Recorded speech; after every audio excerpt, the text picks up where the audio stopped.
Now, last but not least,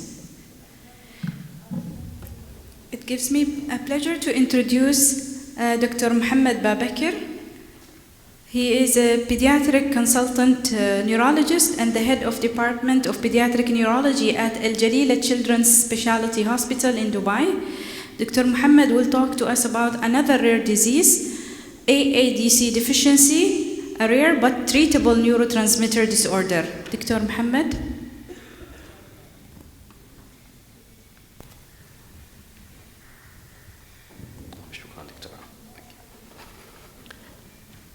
Assalamu alaikum and good afternoon or good evening. Thank you very much for staying back. Thank you very much for the organizing committee and for the chairperson. This is the last talk of the day.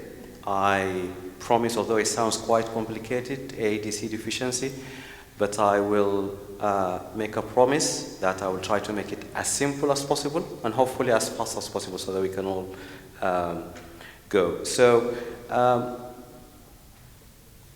sorry, how do I, sorry.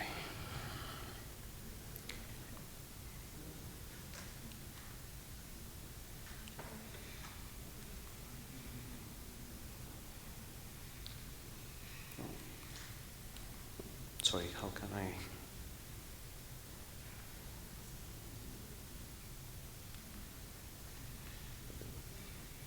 Oh, it has to be linked to the laptop.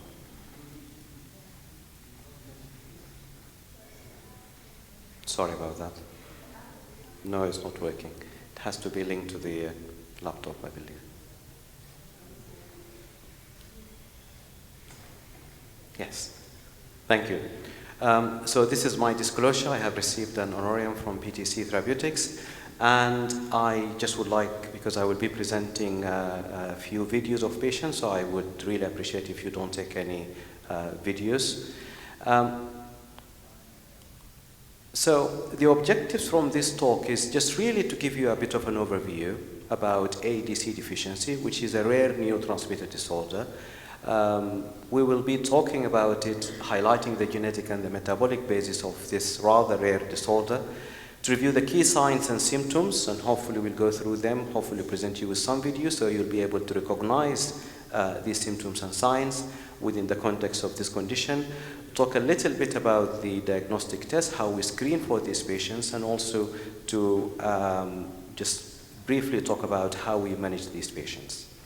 So before that, and for the audience who are not very familiar with some of the terminologies that I will be using, so what is AADC? So AADC stands for aromatic L-amino acid decarboxylase deficiency. I know it's a bit of a mouthful, but it's not as complicated as it sounds. I promise you that. It is a rare autosomal recessive neurometabolic disorder. So it's a perfect match for such a wonderful meeting where we talk about genetic, rare genetic disorders. And it leads to a severe combined deficiency of the neurotransmitters dopamine and serotonin, and obviously the metabolites of dopamine, which are the noradrenaline and adrenaline. And I want you all to imagine life without having dopamine and serotonin. What are the neurotransmitters? Again, apologies for the experts in the audience, but again, for the people who are not very familiar with this, so these are endogenous chemicals that allow neurons to communicate with each other throughout the body. And they enable the nervous tissues to provide a variety of functions through the process of chemical synaptic transmission. Okay? So, AADC deficiency, we know it's rare. It is inherited, okay, because it's autosomal recessive. And it's a problem whereby you have an issue with senses of the neurotransmitters, and that's why you get all the symptoms and signs. So if we try to explain what AADC deficiency at various levels, so let's talk at the molecular level, for example, at the cell level. So what you have is you have a mutation in a gene called DDC, and if you have two pathogenic mutations in this gene, then this DDC gene obviously encodes for the function of the decarboxylase enzyme, and then you get the symptoms. At the nervous tissue level, obviously this will lead to severe combined deficiency of dopamine and serotonin, as we've mentioned, as well as that of the catecholamines. At the brain level, absence of these neurotransmitters obviously will inhibit neuronal signaling in the central nervous system, which is required for your motor development, your cognition, your behavior, and your autonomic function. And just as I take you through this journey, I just want you always to remember, imagine life without having any dopamine or any serotonin. At the body level, obviously this will lead to motor delay. You don't achieve any developmental milestones if you are deficient specifically in dopamine. So, what are the key biochemical markers for AADC deficiency? What happens when you have AADC deficiency? Now, this sounds very complicated, and if you were like me, who used to skip your biochemistry lessons during medical school, do not panic, because I'll try to make it as simple as possible. So again, looking at the same diagram, I just want you to focus on the right side. So you have your tryptophan and you have your tyrosine. We know tryptophan and tyrosine are amino acids, right? If you focus on the right side of the slide, you have tryptophan. So tryptophan gets converted into a chemical called 5-hydroxytryptophan. And apologies, it's not very clear here, but you have the amino acid decarboxylase enzyme sitting at the center here, which is marked in yellow here, okay? And through this enzyme, the 5-hydroxytryptophan gets converted into serotonin, and I'm sure you're all aware of what serotonin is. And the serotonin gets degraded to 5-HIA. On the other hand, look at the tyrosine there on the left side. So your tyrosine gets converted into L-DOPA, okay? And then again, through the action of the enzyme, the AADC enzyme, it gets converted into dopamine, and dopamine also gets converted into noradrenaline and adrenaline, okay? And the dopamine, in turn, gets converted into HVA, okay? And I'm mentioning this because HVA at the bottom here and HIIA are important biochemical markers that we check when we do the CSF neurotransmitters, okay? Now, going back a little bit upwards, if the L-DOPA doesn't get converted to dopamine as it should because of the deficiency of the enzyme, it gets accumulated, and then you get elevation of a substance called 3-OMD. And this is what we check in the plasma of these patients and what we check also in the CSF neurotransmitters. So easy. I say that because it took me a while to get my head around this. So, as we've mentioned, AADC deficiency is caused by mutations in the DDC gene. And this is the gene that we test for when we send the DNA for analysis of these patients. And up until now, we do not seem to have any clear association between the severity of the AADC deficiency as a disease and the genotype. So, how common is AADC? We said it's a rare neurometabolic disorder. You get very conflicting data coming from all over the world. So it's been reported all over the world. And I think up until now, there is more than 130 cases being reported in the literature. In Taiwan, for example, the prevalence is actually quite high. So about 1 in 32,000 cases are reported to have AADC deficiency. On the other side, if you see in the USA and the EU, the percentage is a little bit lower. And in Taiwan, they have recently introduced the AADC deficiency as part of their newborn screening, and hence the seemingly higher prevalence. And they also, there is some talk about there is a founder mutation being responsible for these cases. So patients with AADC deficiency are often underreported and underdiagnosed. And if you think about it, the mean age of onset for these symptoms and signs is usually before 3 months of age. However, it takes us as doctors, as physicians, as pediatric neurologists, it may take us up to 3.5 years to diagnose this condition. Okay, and again, if you just could take one home message from this talk today is just think AADC so that we can bridge this gap between the age of onset and the age of diagnosis. And if you do some clever statistical calculations, probably more than 90% of the cases of AADC deficiency are undiagnosed.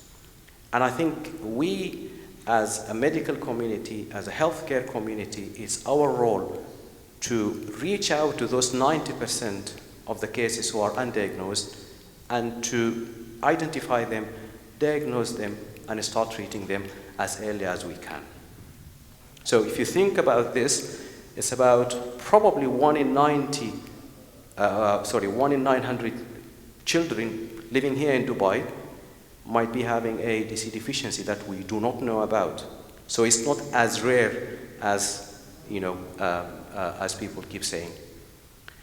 And I'll just talk you quickly through a journey of a boy that I'm currently following in my clinic. So this is an Emirati boy. He's now 6 years. And he presented to his local hospital at around the age of 3 months with episodes of sustained upward gaze and dystonic posturing of the arms, as you can see here in this video. His past medical history was insignificant, but what was really important in the family history that 2 of his older siblings died and they were never diagnosed. As you can see here in this video, he looks quite hypotonic, he's frog-legged, he has some dystonic posturing of his upper limbs, as you can see there. And this boy is in oculogyric crisis, as you can see. He does also have some bilateral ptosis, which is quite obvious in this video. So he was treated as a case of epilepsy. He received several anti-epileptic medications without any benefit, and he did not make any developmental progress. His EEGs, his brain MRI scans, all his investigations were normal. And it wasn't until his whole exome sequence came back saying that he does have a genetic mutation in the DDC gene, which is a gene for AADC deficiency. From there onwards, the patient had CSF neurotransmitters, and if you could remember from a previous slide, his HVA and his HIAA were reduced, as well as there was an increase in the 3-OMD, as you can see there. So putting everything together, we were able to make a diagnosis of aromatic amino acid decarboxylase deficiency. So this condition, it does exist. We didn't just make it up, I promise you. It does exist, and it's next door. And here in Dubai, we have a patient who has AADC deficiency, and I'm sure there will be a lot more that we need to find and we need to discover. And I'm glad to see Dr. Jihan, who just left. So together, we wrote this case as the first Emirati child to be diagnosed with AADC deficiency. So most patients with AADC deficiency have poor prognosis, sadly, because these patients actually never achieve any developmental milestones. The patient I've just shown you the video of, he is 6 now, and he can barely hold his neck. So his motor developmental age is somewhere around probably 1 or 2 months, which is obviously quite a sad thing to say.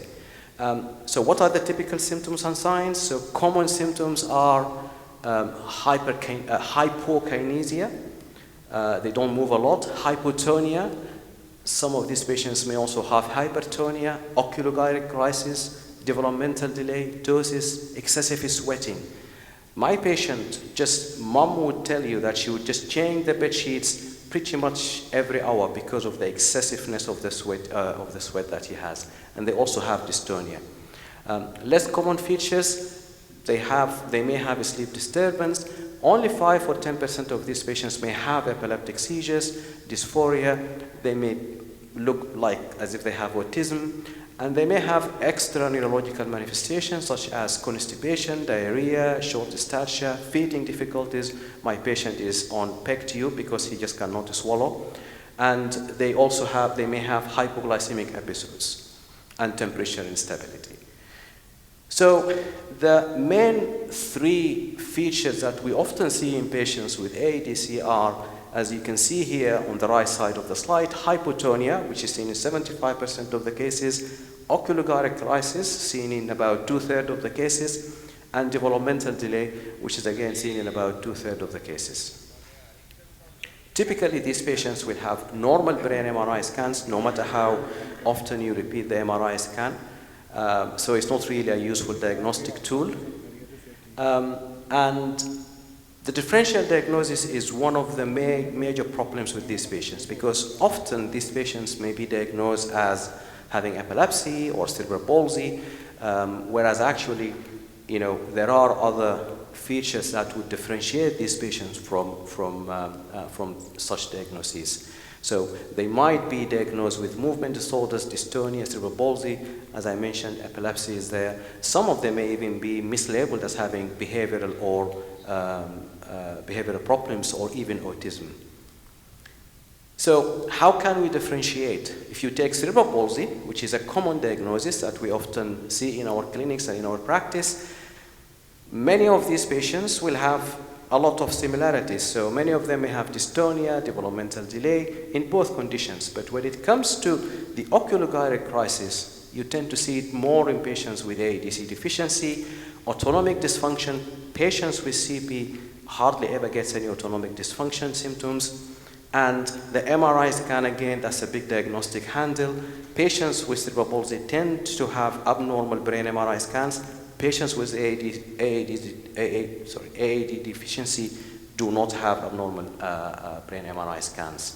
And especially if there is no risk factors like extreme prematurity or neonatal HIE, then think, could this be AADC?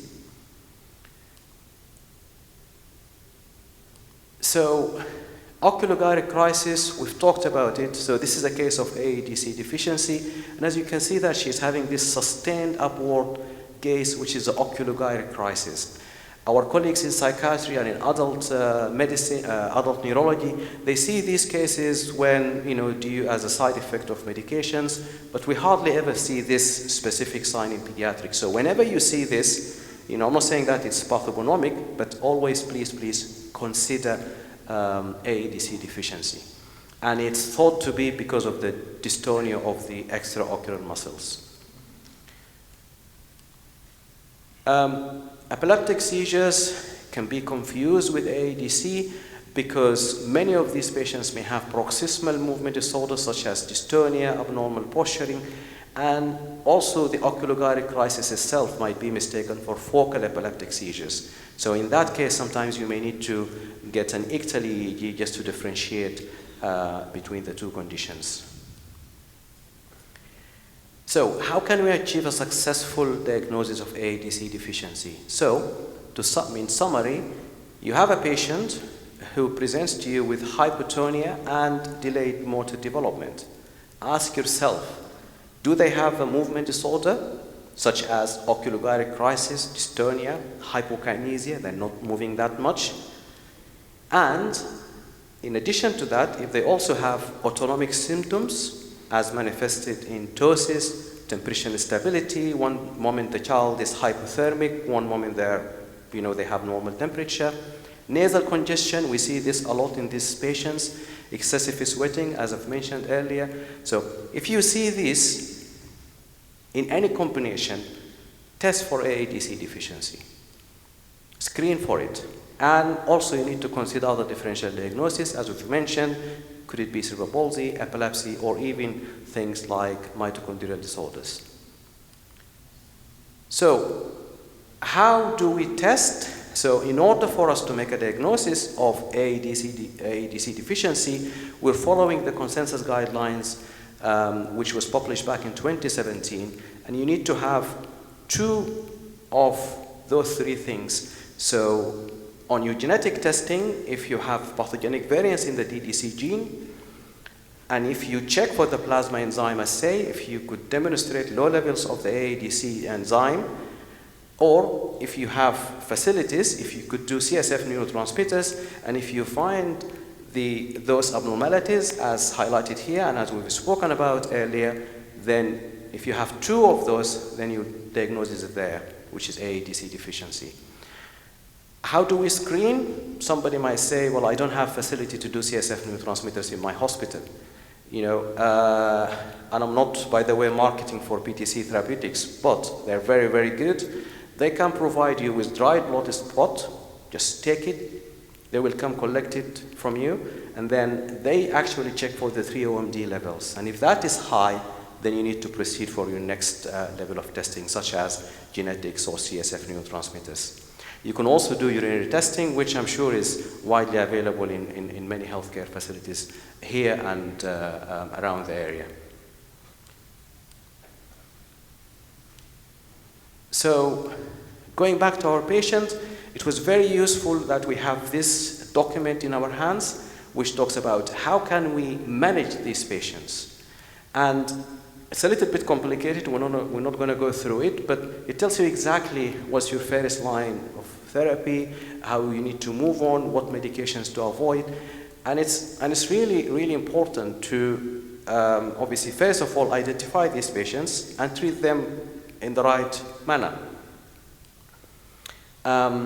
This is just a summary of your first line. So you give them dopamine receptor agonist, you give them MAO inhibitors, vitamin B6 because it's a cofactor, which can be helpful. Many of these patients may have problems with sleep disturbance, so you need to give them melatonin, you need to treat their dystonia, and so forth. Okay, and obviously, not forgetting that management of these patients is usually multidisciplinary. You need to get your pulmonologist, you need to get your gastroenterologist, and so forth.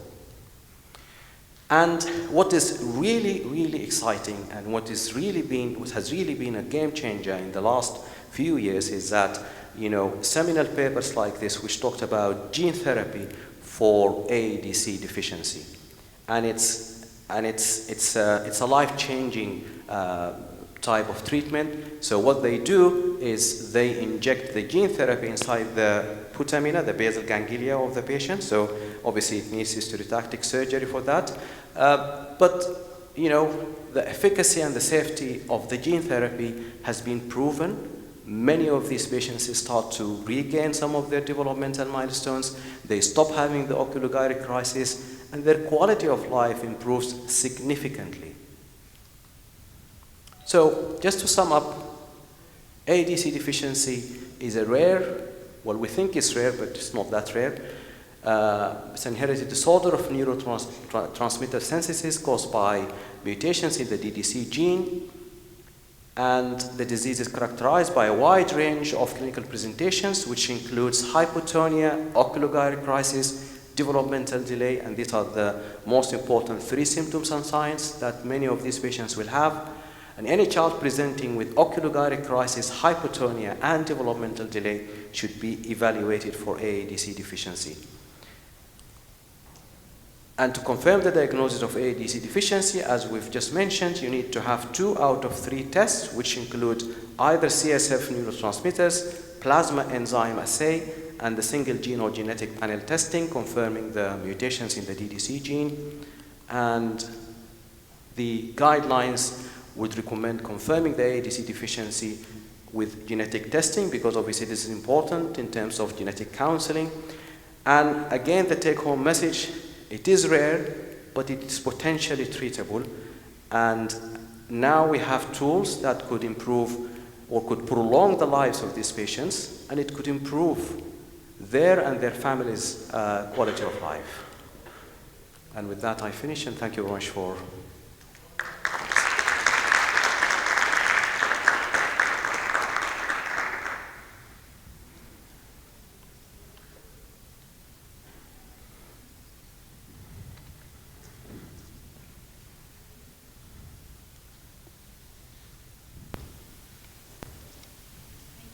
Dr. Mohamed for sticking to the time, and we finished early.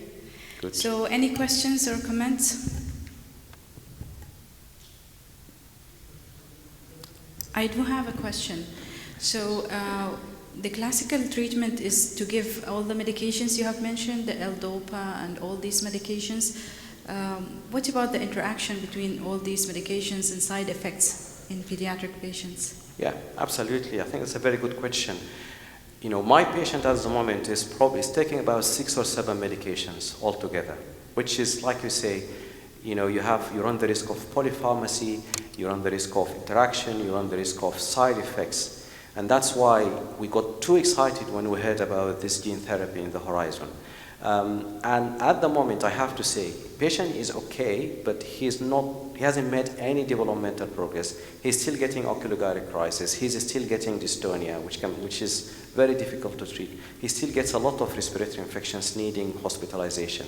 So I think that's one of the problems. At least we know what we do when it comes to these patients, but obviously you have to be very careful. And like you say, many of these drugs, they come at a cost. It's not side effect free, absolutely. And is he not making progress because you missed the window of treatment, or what do the trials say? Yes, but let's not forget, I mean, there is that, but let's not forget, these patients do not have dopamine, so they lack the enzyme. So no matter how exogenous dopamine you're giving them, or dopamine precursors, they're not able to utilize it in the way that they should. In terms of establishing treatment, I mean, this patient was a little bit lucky in the sense that he got started on the specific treatments when he was about 1 year of age. But that's still, you know, maybe we're just prolonging his life. Maybe if he didn't have any of these treatments, you know, God forbid, he might have died, Worsened, yes. Yeah, a few years back. Yeah. Thank you very much, Dr. Mohamed. Thank you for joining us today. Thank this you. is just a certificate. Thank you. Thanks.